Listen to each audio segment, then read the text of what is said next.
اعوذ باللہ من الشیطان الرجیم بسم اللہ الرحمن الرحیم 14ویں پارے کا خلاصہ۔ یہ سورۃ الحجر کی ابتدا ہے اور ابتدا تو یہ 13ویں پارے کی آخری آیات سے ہے، وہاں ایک آیت ہے، پر مکمل سورت جو ہے یہ 14ویں پارے میں ہے۔ 14واں پارہ شروع ہو رہا ہے ربما یود الذین کفروا لو کانوا مسلمین سے۔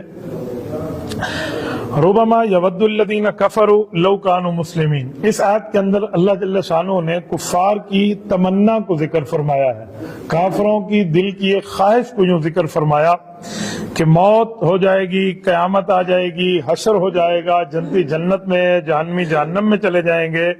اس وقت کافر جو مسلمانوں کی اس خاص چیز کو دیکھے گا تو یہ اس وقت کہے گا کہ اے کاش ہم بھی مسلمان ہوتے، اے کاش میں بھی مومن ہوتا اور میں رب کریم کی توحید کو اور شریعت کو تسلیم کرنے والا ہوتا تو ایسا کام نہ کرتا۔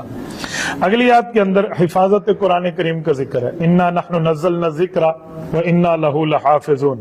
اس آیت کے اندر رب کریم نے قرآن کی نزول کی بات فرمائی ہے اور پھر قرآن کریم کی حفاظت کی بات فرمائی ہے۔ پچھلی کتابوں کی حفاظت کی ذمہ داری ان کی امتوں پہ تھی، وہ حفاظت نہ کر پائے۔ قرآن کریم محفوظ اسی لیے رہا ہے اور رہے گا کہ اس کے الفاظ اور معانی دونوں کی حفاظت یہ اللہ جل شانہ نے اپنے ذمے لی ہے۔ اس کی اگلی آیت میں وَلَقَدْ خَلَقْنَا الْإِنسَانَ مِنْ صَلَالَةٍ مِّنْ حَمَإٍ مَسْنُونٍ، اس آیت میں آدم علیہ السلام کی پیدائش کا ذکر کیا کہ حضرت آدم علیہ السلام کو اپنے دست قدرت سے پیدا فرمایا، پھر اس پہ روح ڈالا، شیطان کے غرور کو اور تکبر کو اور اس کے پیروکاروں کو انجام بد بیان فرمایا ہے۔ اس کی اگلی آیات میں ان المتقین فی جنات وعیون میں رب کریم نے اہل جنت کا ذکر فرمایا ہے اور ان کی تفصیل ذکر فرمائی ہے کہ جنت ہے، باغات ہے، چشمے ہیں۔ اہل جنت جب جنت میں جائیں گے تو ان کے سینوں میں جو دنیا کے اندر کسی بات پر کوئی رنجش ہوگی تو اللہ جل شانہ وہ نکال دیں گے، بھائی بھائی بن کے وہ اندر جنت میں داخل ہوں گے۔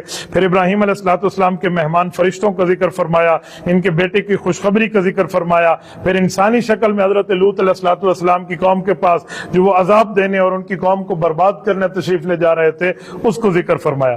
اس کے آگے اصحاب حجر کا ذکر ہے۔ یہ اصحاب الحجر کون لوگ ہیں؟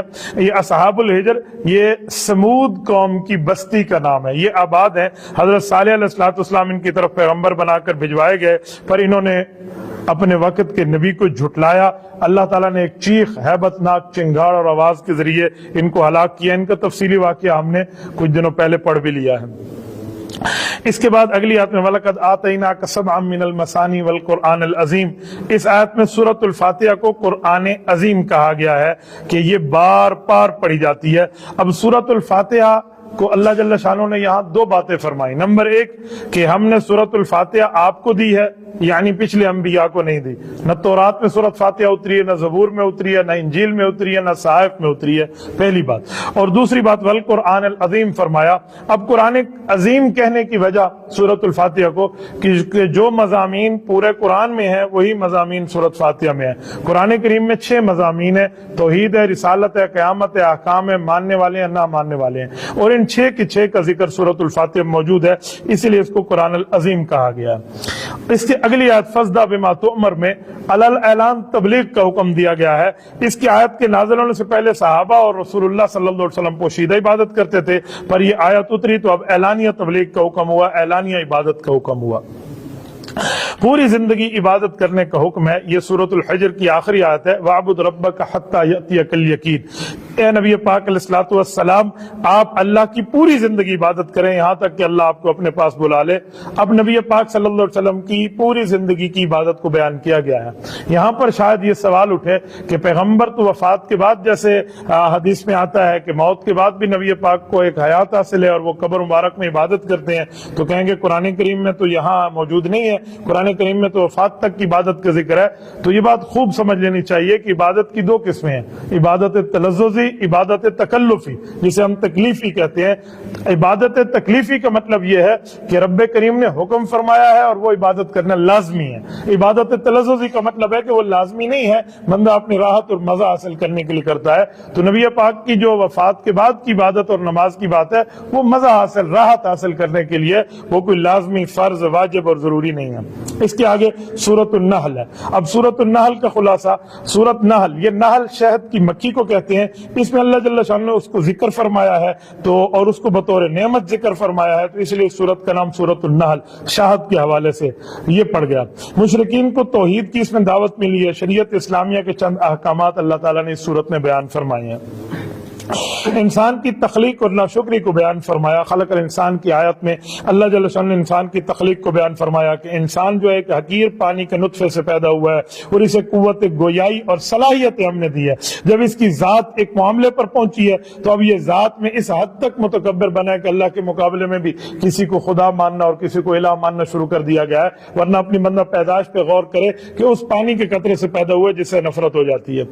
انسان نعمات خداوندی کیسے حاصل کرتا ہے یہ اگلی آیات میں ہے۔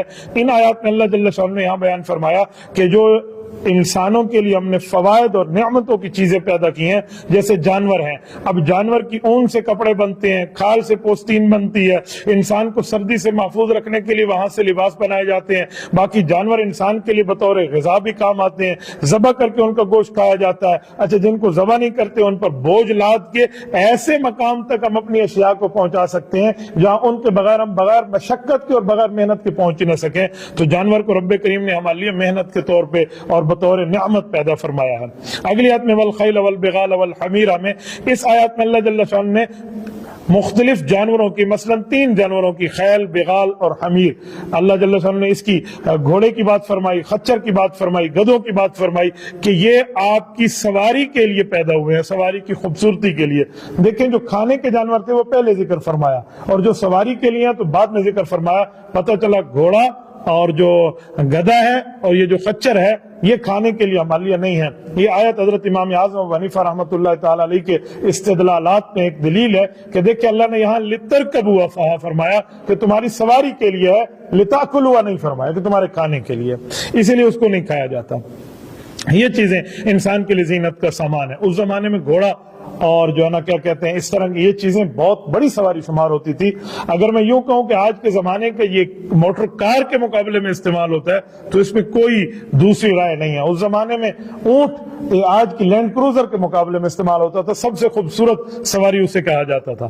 پھر رب کریم نے فرمایا وَيَخْلُقُ مَا لَا تَعْلَمُونَ، اس آیت کو اس لفظ کے ساتھ ختم فرمایا کہ اللہ نے ایسی چیزیں پیدا فرمائی ہیں جو تم نہیں جانتے۔ میں مثال دے رہا ہوں، پچھلے لوگوں کو اللہ جل شان نے بات فرمائی، اب کچھ پرانے دور میں، آج سے پہلے کار کا وجود بہت بعد میں آیا ہے، باقی گاڑیوں کا وجود بعد میں آیا ہے، ریل گاڑی کا وجود بعد میں آیا ہے، بسز کا وجود بعد میں آیا ہے، جہاز کا باقی معاملات کا وجود بعد میں آیا، تو یہ ساری سواریاں وَيَخْلُقُ مَا لَا تَعْلَمُونَ میں شامل ہیں اور اللہ جل شان نے یہ چیز ہمیں دی ہے۔ اس کے بعد قیامت تک ایجادات ہوتی رہیں گی، اس سے مزید بھی اور چیزیں آنی ہیں۔ اب جو مزید آنی ہے وہ کون سی آنی ہے وہ ہمیں نہیں پتا، ہم سے پہلے والے لوگوں کو آج کی چیز کا نہیں پتا تھا، آج کے لوگ کو اگلے دنیا کے معاملات کا نہیں پتا، تو یہ وَيَخْلُقُ مَا لَا تَعْلَمُونَ میں قیامت تک کی آنے والی ساری نعمتیں جو ہیں یہ اس میں داخل ہیں۔ ان آیات کو بیان کرنے کا مقصد ہے کہ انسان نعمتوں پر اللہ جل شانہ کو شکر ادا کرے۔ اس کے آگے وَالَّذِي سَخَّرَ الْبَحْرَ کی آیت کے تحت سمندر کے فوائد کو بیان فرمایا کہ وہ ذات ہے جس نے سمندر آپ کے لیے مسخر کر دیے ہیں تاکہ تم اس سمندر سے بھی فائدہ حاصل کرو اور اس سے تازہ گوشت کو حاصل کرو۔ لحمن طریہ یہ مچھلی کو کہا گیا ہے، تو مچھلی کو عموماً عام طور پہ اس پہ اطلاق گوشت کا نہیں ہوتا، لیکن قرآن نے اس کو گوشت کہا ہے۔ اچھا، اس سے مراد مچھلی ہے۔ اور سمندر سے پھر اللہ تعالیٰ جل شانہ نے زیورات کے نکلنے کی بات بھی فرمائی جسے تم پہنتے ہو۔ آج تک سمندری جو ہے نا کیا کہتے ہیں مصنوعات سے جو چیزیں برآمد ہوتی ہیں، کوئی سیپی برآمد ہوتی ہے، کوئی فلاں چیز، کوئی کانچ کی چیزیں برآمد ہوتی ہیں، اس کے باقاعدہ ہار بنائے جاتے ہیں، زیورات بنائے جاتے ہیں، یہ باقی چیزیں وہاں سے کچھ نہ کچھ برآمد ہو جاتی ہیں، لال ہیرے جواہرات وہاں سے ملتے ہیں، تو ان کا بھی اللہ تعالیٰ جل شانہ نے یہاں پر ذکر فرمایا۔ پھر کشتیوں کے ذریعے، بحری جہازوں کے ذریعے جو تجارت ہوتی ہے، میں اس دن ٹریڈنگ کے معاملات کو پڑھ رہا تھا، جو سرکاری عالمی سطح پر رپورٹ تھی، وہ کہنے لگے کہ بائی روڈ اور بائی ایئر اتنی ٹریڈنگ اور تجارت نہیں ہوتی جو سمندری بائی سی ہو رہی ہے، جو سمندری راستوں سے ہو رہی ہے، اور جتنا اس پر تجارت کے معاملات چل رہے ہیں تو ایسے معاملات نہ روڈ کے ذریعے ہو سکتے ہیں نہ ہوا کے ذریعے ہو سکتے ہیں۔ تو جو رب کریم نے 1400 سال پہلے قرآن میں بات فرمائی ہے، اس کو آہستہ آہستہ اب انسان وہاں تک پہنچنے کی جو ہے نا کیا کہتے ہیں جھلکیاں دیکھ رہا ہے۔ اسی طرح زمین میں اس کے راستے بنانا، پھر آسمانوں کے ستاروں سے فائدہ حاصل کرنے ساری چیزیں بنائی ہیں۔ آسمانوں کے ستارے سے فائدہ حاصل کرنے کا یہ معنی نہیں ہے جیسے ہمارے یہاں لوگ کہتے ہیں تیرا ستارہ اچھا ہے، تیرا ستارہ برا ہے، اس کا گرم ہے، اس کا ٹھنڈا ہے۔ ستاروں سے مراد ہے ستاروں سے کئی معاملات کے فوائد ہوتے ہیں، ستاروں پر تحقیق بھی ہوتی ہے، سائنس بھی وجود میں آئی ہے۔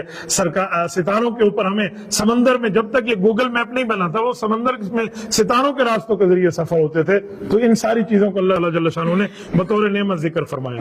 پھر وَإِذَا قِيلَ لَهُم میں یہ متکبرین سے اللہ تعالیٰ جل شانہ نے ایک سوال ذکر فرمایا ہے کہ آپ ان متکبرین سے پوچھیں کہ تمہارے پروردگار نے تمہارے لیے کیا نازل کیا، تو ایک جواب ان کا ہوگا۔ پھر متقین سے پوچھیں کہ تمہارے پروردگار نے تمہارے لیے کیا نازل کیا، ایک جواب ان کا ہوگا۔ فرمایا متکبرین کا جواب کیا ہے؟ من گھڑت کہانیاں ہیں، افسانے ہیں، ایسی باتیں نازل ہو گئی ہے۔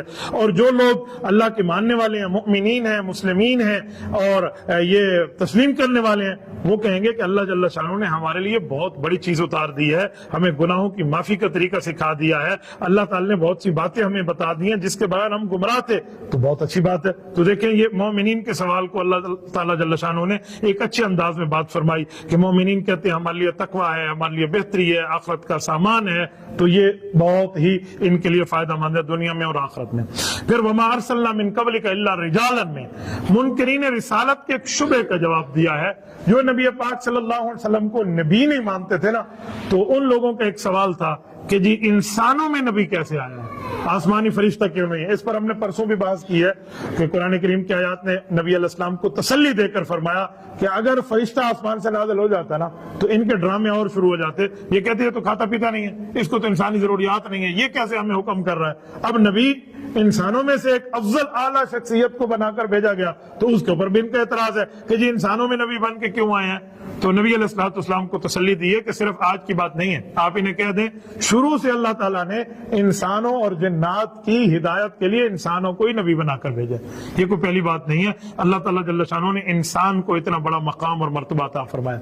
دیکھیں جو نبی ہوتا ہے نا، بنیادی طور پہ نبوت کے لیے بات شرط ہے کہ نبی اعلیٰ درجے کا انسان ہوتا ہے۔ اعلیٰ درجے کا انسان کا معنی گناہ اس کے قریب نہیں جاتا۔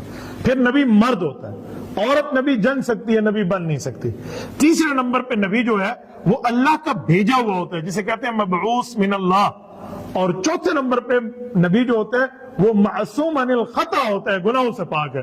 اور پانچویں نمبر پہ نبی مفرز الطاعہ ہوتا ہے کہ اس کی اطاعت کرنا فرض ہو جاتی ہے۔ یہ پانچ چیزیں ہر نبی میں ہیں، تو اس کا خلاصہ اسی آیت میں ہے۔ پھر اللہ جل وعلا نے فرمایا کہ اگر تمہیں پتہ نہیں ہے نا کوئی مسئلہ تو فَاسْأَلُوا أَهْلَ الذِّكْرِ إِن كُنتُمْ لَا تَعْلَمُونَ، تمہیں علم نہیں ہے تو جنہیں علم ہے ان سے پوچھ لو۔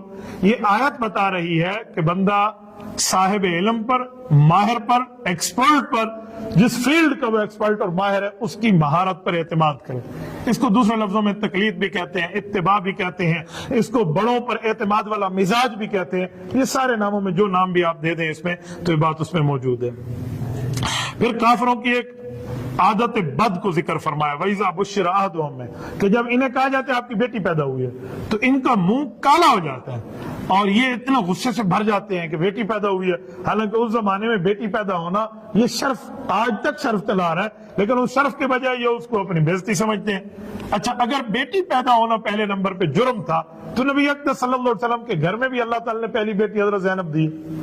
اور قرآن کریم نے جو اللہ تعالیٰ جل شانہ کی بات کو ذکر فرمایا کہ اللہ نے اولاد تمہیں بطور نعمت دی ہے تو وہ ابتدا بیٹی سے کی ہے۔ یَهْبُ لِمَن يَشَاءُ إِنَاثًا وَيَهْبُ لِمَن يَشَاءُ الذُّكُورَ، اللہ فرماتے ہیں جسے چاہتا ہوں بیٹی دیتا ہوں، جسے چاہتا ہوں بیٹا دیتا ہوں۔ بیٹے کا ذکر بعد میں ہے، بیٹی کا ذکر پہلے ہے۔ تو اگر بیٹی مل گئی ہے تو اس کے اوپر دل چھوٹا کرنے کی کیا بات ہے؟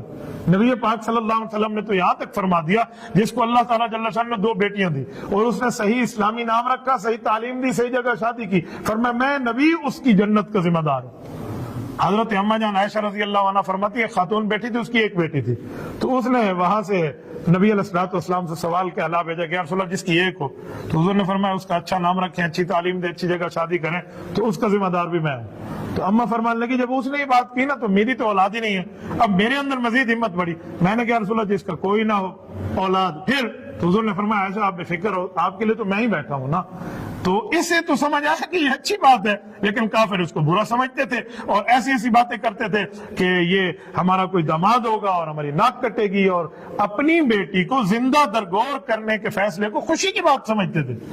تو رب نے فرمایا ساء ما یحکمون، بہت برا منحوس فیصلہ ہے جو تم فیصلہ کر رہے ہیں، انتہائی نحوست زدہ فیصلہ ہے جو آپ بیٹی کے معاملات کے اوپر ایسے دل چھوٹا کر رہے ہیں۔ یہ کافروں والی عادت معاف کرنا آج تک ہمارے معاشرے میں بھی ہے۔ لوگ بیویوں سے تعلقات خراب کر دیتے ہیں کہ اس سے تو صرف بیٹیاں پیدا ہوتی ہیں۔ اس میں جرم بیوی کا نہیں ہے، اگر جرم ہے تو پھر خاوند کا ہے۔ بھئی زمین کا جرم نہیں ہے، مزارع کا جرم ہے کہ اس کے اندر بوتا کیا ہے۔ آپ نے گندم بوئی ہے تو آم تو نہیں نکلیں گے، تو بونے والے سے بات کریں۔ آپ بیوی سے کیا کہتے ہیں؟ پھر اپنے آپ کو ملامت کریں کہ بھئی میرے اندر یہ گٹس نہیں ہے کہ میں بیٹا پیدا کر سکتا۔ حالانکہ یہ بات دونوں طرف سے غلط ہے، صرف میں نے سمجھانے کے لیے کہا ہے۔ تو یہ صرف بیوی کا معاملہ نہیں ہے جو اس طرح کی باتیں سنتے ہیں۔ جی جی جی فرمائیے۔ بیٹا اللہ پاک نے سیاست کو دیکھو نا، میں ڈاکٹر ہوں میڈیکل اسکول مار دے وہ کہنے لگے میں اس کا ڈاکٹر ہوں اور میری تحقیق ہے کہ یہ تمام کے تمام معاملات مرد میں پائے جاتے ہیں کہ وہ بیٹا اس سے پیدا ہو یا اس سے بیٹی پیدا ہو، تو پھر ملامت پھر بھی اپنے آپ کو کرے تو اللہ اکبر۔ تو جو بات آج سائنس پروف کر رہی ہے تو وہ بات تو قرآن کریم نے پہلے کہا ہے۔ تو دیکھیں اسی لیے تو کہا جاتا ہے کہ قرآن کریم میں ہر وہ علوم موجود ہیں جو بعد میں جا کر لوگوں کے سامنے وہ آئیں گے۔ بہرحال اللہ تعالیٰ نے اس کو بیان فرمایا۔ اس کے آگے وَأَوْحَى رَبُّكَ إِلَى النَّحْلِ کی بات فرمائی کہ نعمت کا جو فائدہ ہے شہد میں، اس کی باتیں ارشاد فرمائی ہیں کہ اللہ تعالیٰ جل شانہ نے اس میں شفا رکھی ہے۔ اب شہد میں کیا شفا ہے ہمارے لیے کیا نہیں ہے، اس کے لیے ذرا ماہر سے پوچھ لینا چاہیے۔ بعض اوقات کتنی شہد استعمال کرنی چاہیے، ہم تھوڑی کر لیتے ہیں، یا زیادہ کرنی چاہیے ہم تھوڑی کر لیتے ہیں، یا تھوڑی کرنی چاہیے ہم زیادہ کر لیتے ہیں، تھوڑی تکلیف ہو جاتی ہے۔ تو اس لیے کسی ماہر سے اس بارے میں پوچھ لیں جو ڈاکٹر ہوں، حکیم ہوں، جن کو ان بارے میں پتا ہو، تب بندہ اتنی شہد استعمال کرے۔ اسی کو میں تھوڑا سا بڑھاتے ہوئے ایک بات کہوں گا۔ ایک حدیث پاک مشہور ہے، ہم سنتے رہتے ہیں کہ نبی علیہ السلام کے پاس ایک شخص آیا، اس نے کہا جی میرے بھائی کا پیٹ خراب ہے، حضور نے فرمایا شہد استعمال کرو۔ کہتے ہیں اس نے شہد استعمال کی تو مزید خراب ہو گیا، پھر آیا جی شہد استعمال کرو، پھر اس نے استعمال کیا، پھر تیسری مرتبہ آیا فرمایا پھر استعمال کرو، تو پھر اس کا خراب ہو گیا۔ تو چوتھی مرتبہ اللہ کے رسول نے فرمایا اللہ کا فرمان سچا ہے کہ شہد میں شفا، تیرے بھائی کا پیٹ جھوٹا ہے۔ کہتے ہیں اس وقت اس کے بھائی کا پیٹ ٹھیک ہو گیا۔ تو جو حکماء، ڈاکٹرز، ماہر، حکیم ہے نا، وہ اس کی شرح بڑا پیاری کرتے ہیں۔ وہ کہتے ہیں اس حدیث کا یہ مطلب نہیں ہے کہ شہد کے معاملات سے وہ خراب ہوا تھا، اس حدیث کا مطلب یہ ہے کہ اس بندے کو شہد کی کتنی مقدار کی ضرورت تھی یہ اس شخص کو پتہ نہیں تھا۔ تو چوتھی مرتبہ اتنی مقدار اس کے جسم میں پہنچ گئی جتنی اس کو ضرورت تھی، جتنی اس کی نیڈ تھی، تو پھر اس بندے کی طبیعت ٹھیک ہو گئی۔ اس لیے یہ ماہر سے پوچھ لے تو پھر جا کر پتہ چلتا ہے۔ اس آیت میں اللہ تعالیٰ نے ایک جملہ ارشاد فرمایا جو میں سمجھانا چاہ رہا ہوں کہ دیکھیں رب فرماتے ہیں میں نے یہ حکم کیا ہے شہد کی مکھیوں کو کہ انتخذی من الجبال بیوتم ومن الشجر، کہ آپ اپنا چھتا اونچی جگہ میں بناؤ یا پہاڑوں پہ بناؤ۔ کیوں؟ وجہ، اس کی ایک وجہ یہاں لکھی ہے، کہتے ہیں اللہ تعالیٰ جل شانہ نے نشانیاں کیوں ارشاد فرمائی ہیں؟ اس کو بنانے کے لیے اللہ تعالیٰ نے یہ اسی لیے استعمال فرمایا کہ جس سے پتہ چلے کہ یہ صنعت کاری بڑی خوبصورتی سے کر لیتی ہے اور ایسی جگہ پہ کر لیتی ہے جہاں تک نیچے انسانوں کا کوئی عمل دخل نہیں ہے۔ وہ اتنی بلندی پہ جا کے کر رہی ہے، نہ ہماری کوئی سیڑھی لگی ہوئی ہے، نہ وہاں تک کوئی پہنچ لگی ہوئی ہے، ان جگہوں میں جا کر یہ کر رہی ہے۔ تو اس سے ہمیں اندازہ لگا لینا چاہیے کہ اللہ تعالیٰ کی صنعت کاری جو ہے یہ اس چھوٹی سی ایک مخلوق سے کتنی ظاہر ہو رہی ہے۔ اس سے اگلی آیت میں وَلِلَّهِ غَيْبُ السَّمَاوَاتِ وَالْأَرْضِ، اس آیت میں غیب کو، علم غیب کو اللہ تعالیٰ کا خاصا بیان فرمایا گیا ہے کہ غیوبات کی جو چیزیں ہیں وہ اللہ تعالیٰ کے لیے ہیں، جسے اللہ پل جھپک لیں یہ اس سے پہلے ظاہر فرما دے، وہ رب کریم کا کام ہے۔ آگے یوم نبعث فی کل امت، اس آیت میں عرض اعمال کو بیان کیا گیا ہے۔ قیامت کے دن ہر امت سے ان کے اعمال پر ایک ایک گواہ لایا جائے گا۔ اب سابقہ امتوں سے جو گواہ آئیں گے وہ ان کے نبی ہوں گے، آپ صلی اللہ علیہ وسلم بھی بطور گواہ بلائے جائیں گے۔ بعد والے گواہی کیسے ہیں؟ تو حضور اسلام فرمائیں گے کہ ہمیں اللہ نے بتایا ہے اور اللہ کی بات سچی ہے، لہٰذا آپ لوگوں کے ساتھ ایسا ایسا معاملہ ہوا تھا اور ایسے ہمارا معاملہ ہے۔ حدیث پاک میں آتا ہے کہ نبی علیہ السلام نے فرمایا امت کے اعمال میرے اوپر پیش کیے جاتے ہیں، ما رأیت من خیر حمدت اللہ، اچھے اعمال ہوتے ہیں تو میں رب کا شکر ادا کرتا ہوں پتہ چل کے، اور برے ہوتے ہیں استغفرت اللہ لکم، میں گناہگاروں کے لیے اور نالائقوں کے لیے استغفار کرتا ہوں۔ اس کے آگے ان اللہ یأمر بالعدل والاحسان، اس آیت کو جامع الآیات کہا گیا ہے، جامع ترین آیت ہے قرآن کریم کی۔ اللہ جل شانہ نے اس میں 6 باتیں فرمائی ہیں، 3 کا حکم دیا ہے اور 3 سے منع فرمایا ہے، جامع ترین آیت ہے۔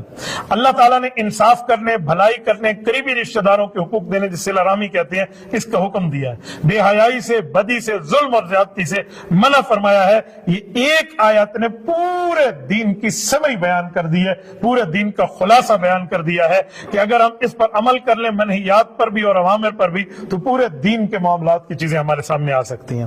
اس سے آگے وَإِذَا بَدَّلْنَا آیَةً مَكَانَ آیَةٍ، اس آیت میں اللہ تعالیٰ جل شانہ نے احکامات کی تبدیلی کو فرمایا کہ جو ایک حکم ہم دیتے ہیں، ایک عرصے کے بعد اس کو بدل کے دوسرا حکم دیتے ہیں، تو کافر سمجھتے ہیں کہ ایسا کیوں ہوا، احکام کو تبدیل کیوں کیا جا رہا ہے؟ فرمایا احکام کو تبدیل اس بنیاد پہ کیا جا رہا ہے کہ رب کریم حکیم ہے، اس کی حکمت کے تحت ہے، وہ جیسے چاہے احکام دے۔ میں سمجھانے کے لیے آپ کو کہتا ہوں، یہ کوئی اللہ کا عیب نہیں ہے کہ ایک حکم دیا پھر منسوخ کر لیا۔ ڈاکٹرز کے پاس بندہ جائے، ہاتھ چیک کرائے، وہ نبض دیکھے تو کہیں گے 4 دوائیاں استعمال کرو، ہفتے بعد آنا، ہفتے کے بعد وہ کہے 2 چھوڑ دو۔ اب اس نے جو 2 دوائیاں ختم کرا دی ہیں، اس لیے تھوڑی کیا کہ پہلے اس کو تجربہ نہیں تھا، نہیں، اب اس نے دیکھا کہ اس کی طبیعت اس جگہ آ گئی ہے، اب اس دوائی کی ضرورت نہیں ہے۔ تو اللہ جل شانہ نے بھی لوگوں کے مزاج کا خیال فرمایا ہے، اس مزاج کے مطابق اللہ نے احکامات ذکر فرمایا۔ اس سے آگے من کفر باللہ، اللہ تعالیٰ جل شانہ نے اسلام کے سب سے بڑے شہدائے کرام کے بارے میں بات فرمائی ہے، اور جو صحابہ کرام ہیں ان کے بارے میں یہ آیت آئی ہے، اور اس سے پتہ چلتا ہے کیا؟ اس آیت سے پتہ چلتا ہے کہ کسی شخص کو مجبور کر دیا جائے کہ آپ نے کلمہ کفر زبان سے کہنا ہے، شریعت کا، حکم کا، اللہ کا، دین کا، مذہب کا، قرآن کا انکار کرنا ہے، تو اس کے لیے کیا صورتیں ہیں؟ فرمایا اس کے لیے ایک عزیمت کا راستہ ہے اور ایک رخصت کا راستہ ہے۔ عزیمت کے بندہ ڈٹ جائے اور اپنی تکلیف اپنے گلے لے لے۔ رخصت کا راستہ یہ کہ دل مطمئن ہے، تو اس مجبوری میں کلمہ کفر کہہ جانے سے، جب شیطنت کا اتنا اور کفر سلطان سے غلبہ ہو، تو پھر کہنے سے بندہ کافر نہیں ہوتا۔ یہ معاملہ یوں ہوا تھا کہ ایک والد ہے، ایک والدہ اور ایک بیٹے ہیں۔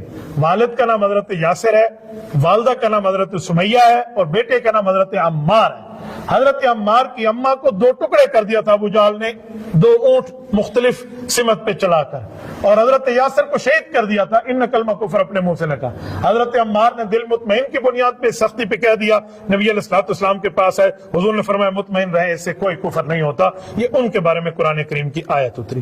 پھر ان ابراہیم کان امہ کی آیت میں امام الموحدین، یعنی توحید ماننے والوں کے سردار حضرت ابراہیم علیہ الصلوۃ والسلام کی بات فرمائی کہ حضرت ابراہیم علیہ الصلوۃ والسلام جو تھے وہ اللہ جل شانہ کی یکسو ہو کر عبادت فرماتے، فرما برداری کرتے، اللہ نے جو ان کو نعمتیں دی ہیں اس کو شکر ادا کرتے، اللہ نے انہیں اس کائنات میں اپنی عوام کا پیشوا بنا دیا۔ اب امت کا معنی یہ نہیں ہے کہ وہ پوری امت، فرمایا ایسی پوری امت کا معنی کہ جو پوری امت مل کے اپنے اندر صفات رکھتی ہے، وہ اکیلے صفات حضرت ابراہیم علیہ الصلوۃ والسلام میں تھے۔ پھر اللہ نے ان کو اولاد دی ہے، حضرت اسحاق دیا، 4000 انبیاء ان کی نسل سے آئے، حضرت اسماعیل علیہ السلام دیا جن کی نسل سے رسول اللہ صلی اللہ علیہ وآلہ وسلم آئے۔ یہ بات ارشاد فرمائی۔ اس کے آگے جس کو 14واں پارہ ختم پر میں آخر میں پیش کر لیتا ہوں، ادعو الی سبیل ربک بالحکمۃ والموعظۃ الحسنہ۔ اس آیت میں اللہ تعالیٰ جل شانہ نے دعوت کی ترتیب کو بیان فرمایا کہ دعوت دینے کے جو ہے وہ 3 طریقے ہیں، 3 طریقوں کو ارشاد فرمایا۔ نمبر 1، جب دین کی دعوت دیں تو دلیل سے بات کریں۔ نمبر 2، فضائل سے اور ترغیب سے بات کریں۔ نمبر 3، اگر مخالف کوئی شبہ پیش کرے تو اچھے انداز سے اس شبہ کا جواب دیں اور اس شبہ کی تردید پیش کریں۔ یہ تینوں طریقے کو سمجھانے کے لیے 2 لفظوں میں سمجھایا جا سکتا ہے کہ نمبر 1، امت کو ایمان اور اعمال پہ لانا، نمبر 2، امت کے ایمان اور اعمال کو بچانا۔ دعوت و تبلیغ کا کام امت کو ایمان اور اعمال پہ لانا ہے، اور علماء اور مناظرین کا کام ان کے ایمان اور اعمال کو بچانا ہے۔ تو یہ ان آیات کے اندر بیان ہوا ہے۔ اللہ پاک آپ کو اور ہمیں صراط مستقیم عطا فرمائے، قرآن کریم کا فیض عطا فرمائے۔